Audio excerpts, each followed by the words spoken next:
एक बदनसीब लड़की की दर्द भरी कहानी। ये दर्द भरी कहानी है एक लड़की की, या फिर यूं कहूँ तो भी गलत ना होगा कि यह कहानी है एक बदनसीब लड़की की। वैसे इस दुनिया में लड़की होना ही जीवन को काफी कठिन बना देता है, और जब आप दिखने में अच्छे ना हो, पढ़ाई लिखाई में भी अच्छे ना हो, तब सोचिए कठिनाई का लेवल क्या होता होगा। संध्या बचपन से ही पढ़ाई लिखाई में कमजोर थी।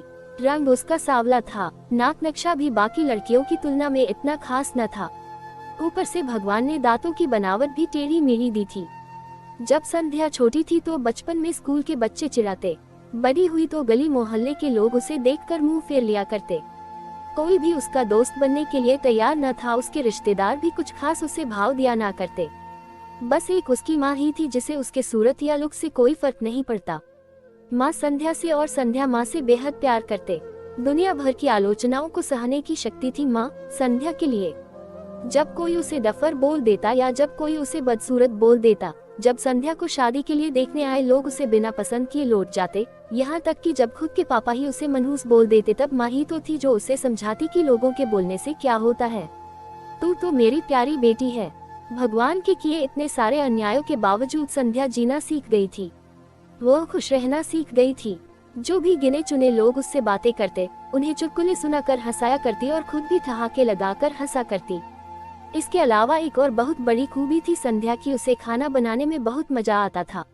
और ना सिर्फ खाना बनाने में मजा आता था, उसका बनाया खाना खाकर लोगों को जो स्वाद आता था वह उनको तृप्त कर जाता था। और यह उसमें अपने आप तो नहीं आया था। दुनिया के ठुकराए जाने के बाद उसने अपना सारा समय खाने की रेसिपीज की किताबें, रेडियो शोज और टीवी चैनल्स को समर्पित कर दिए थे। संध्या की तारीफ तो कोई भी नहीं करता, लेकिन उसके हाथों के बने खाने की तारीफ वह हर व्यक्ति करता जो उसे चखता। इस एक गुण की वजह से संध्या अपने आजू बाजू की औरतों में फेमस हो गई थी, क्योंकि जिसे भी खाना पकाना सीखना हो या कुछ नया पकवान बनाना सीखना हो तो वह संध्या के पास आती और संध्या भी खुशी खुशी उन्हें सब सिखाती। उसके पास आने वाली औरतें अच्छा खाना बनाना सीख जाती, लेकिन लाख कोशिश करने के बाद भी संध्या के हाथों का वह जादू जो सबको तृप्त कर जाता, वह कोई ना सीख पाता। संध्या की जिंदगी इन्हीं उतार चढ़ावों के साथ कट रही थी। एक बार फिर से माँ बाप ने जी तोड़ कोशिश कर एक फैमिली को संध्या को देखने के लिए मना लिया था, और अगले दिन लड़का संध्या को देखने आने वाला था। संध्या को इस बात की खबर होने पर वह दुखी और गुस्सा हो गई थी कि बिना उससे पूछे पता नहीं क्यों माँ बाप लड़कों को बुला लेते थे और उसका मजाक बना देते थे। माँ ने संध्या को समझाया था कि ऐसा ही होता है, कोई भी बेटी अपने माँ बाप के यहाँ हमेशा नहीं रहती, उसे एक दिन शादी करके जाना ही पड़ता है। अगले दिन संध्या सुबह सुबह ही लड़के वालों के आने से पहले ही सज सवर कर कहीं निकल गई थी। उस दिन लड़के वाले घर आकर माँ बाप को बहुत खरी खोटी सुनाकर गए थे। वैसे भी पापा को संध्या पर हमेशा ही गुस्सा रहता था, लेकिन उसकी इस हरकत ने उनको गुस्से से पागल कर दिया। उस दिन पापा ने संध्या का सारा गुस्सा माँ पर उतार दिया था, ये कहकर कि एक मनहूस बेटी को जन्म देकर भी तुम्हारा मन नहीं भरा था, इसलिए उसको लाड प्यार देकर सर पर बिठा लिया है। हमेशा अपनी बेटी के बारे में गलत बोलने वालों से नाराज रहने वाली माँ आज खुद संध्या से नाराज हो गई थी, और वह अब संध्या के घर वापस आने की बेसब्री से राह देख रही थी ताकि अपना गुस्सा उस पर उतार सके। सूरज ढलने से पहले संध्या घर लौट आई थी। उसके चेहरे पर एक अजीब सी खुशी थी, हाथों में एक चेक था और एक सर्टिफिकेट भी। संध्या माँ से कुछ कहना चाहती थी, लेकिन इससे पहले कि संध्या अपने मुंह से एक भी शब्द कह पाती, माँ ने उसे खरी खोटी सुनाना शुरू कर दिया। गुस्से में माँ बोलते बोलते इतना कुछ बोल गई कि संध्या ने कभी सपने में भी नहीं सोचा था। माँ ने कहा, बाकी सभी लोग सही थे, तुम सच में मनहूस हो। तुम्हारी वजह से हर कोई परेशान है। अच्छा होता जो तुम पैदा होते ही मर जाती, ये दिन न देखना पड़ता हमें। गुस्से में बड़बड़ाती और सब्जियां काट रही माँ ने एक बार भी संध्या की तरफ नहीं देखा था। संध्या माँ की बातें किसी पत्थर की मूरत की तरह सुन रही थी। पत्थर की ऐसी मूरत जिसके शरीर में तो जान ना हो, लेकिन आंखों से आंसुओं की धारा बह रही हो। संध्या ने माँ से पूछा, माँ क्या सच में तुम भी चाहती हो कि मैं मर जाऊं? क्या इतनी बुरी हूँ मैं माँ? अभी भी गुस्सा सर पर सवार होने की वजह से माँ ने कह दिया, हाँ।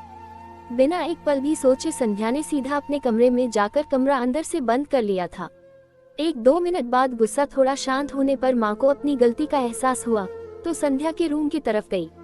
उन्हें पता चला कि संध्या ने रूम को अंदर से बंद कर लिया है। गुस्से में कुछ कर ना ले, इसलिए माँ ने तुरंत पापा को इस बात की खबर दी।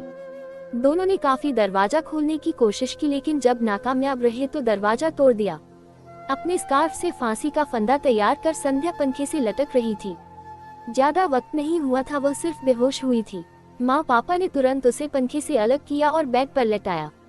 पापा ने तुरंत डॉक्टर को फोन किया। तब माँ का ध्यान बेहोश पड़ी संध्या के हाथ में पकड़ी एक चिट्ठी और पास ही में पड़े 5 लाख के चेक और 5 स्टार होटल में शेफ की नौकरी के लिए कंफर्मेशन लेटर पर पड़ी जो संध्या अपने साथ लाई थी। माँ और पापा ने वह चिट्ठी खोलकर पढ़ी जो उसने अभी अभी लिखी थी। चिट्ठी कुछ इस प्रकार थी। मम्मी और पापा, मैं जानती हूँ मेरे जन्म से लेकर आज के दिन तक मैंने ऐसा कुछ भी नहीं किया है जिस पर आप गर्व कर सके, लेकिन मैं आपको बताना चाहती थी कि आज मैं खाना पकाने के नेशनल लेवल कंपटीशन को जीत चुकी हूँ और यह 5 लाख का चेक मुझे प्रथम स्थान पर आने के लिए मिला था। जजीज को मेरा खाना इतना पसंद आया था कि उन्होंने मुझे एक बहुत बड़े होटल में बतौर मास्टर शेफ की नौकरी के लिए कंफर्मेशन लेटर ही दे दिया था। पूरी दुनिया मेरे खिलाफ है, मुझे इस बात का कभी भी फर्क पड़ा ही नहीं था और ना ही बाबूजी की कड़वी बातें मैंने अपने दिल पर ली थी, क्योंकि मैं जानती थी बाहर से सख्त दिखते मेरे बाबूजी अंदर से तो मुझे प्यार ही करते थे। प्यार ना करते होते तो बिना मांगे मुझे कपड़े, मिठाइयाँ, पटाखे ये सब न ला कर देते। माँ के प्यार को कोई क्या बयां कर सकता है। मेरी माँ मेरे लिए मेरी सारी दुनिया थी। जब माँ मेरे साथ होती तो मुझे किसी बात की परवाह ना होती थी। मेरी माँ मेरी थी, इसलिए मुझे किसी और की जरूरत ना थी। मेरी माँ मेरे साथ नहीं है तो मेरी दुनिया मेरे साथ नहीं है, इसलिए मैं आज दुनिया को ही अलविदा कहकर जा रही हूँ। मैं जानती हूँ आपने कभी ना कभी भगवान से ये दुआ जरूर मांगी होगी कि अगले जन्म में मेरे जैसी औलाद ना मिले, लेकिन मैं हमेशा ये प्रार्थना करती थी कि अगले जन्म में तो क्या मेरे हर जन्म में मुझे आप जैसे ही माता पिता मिले, और आज भी यही प्रार्थना करके उसी भगवान के पास जा रही हूँ। चिट्ठी पढ़ते पढ़ते माँ और पापा सर से पाँव तक पछतावे में डूब गए थे और बेहोश पड़ी संध्या के सर पर हाथ फेरते हुए फूट फूट कर रो रहे थे।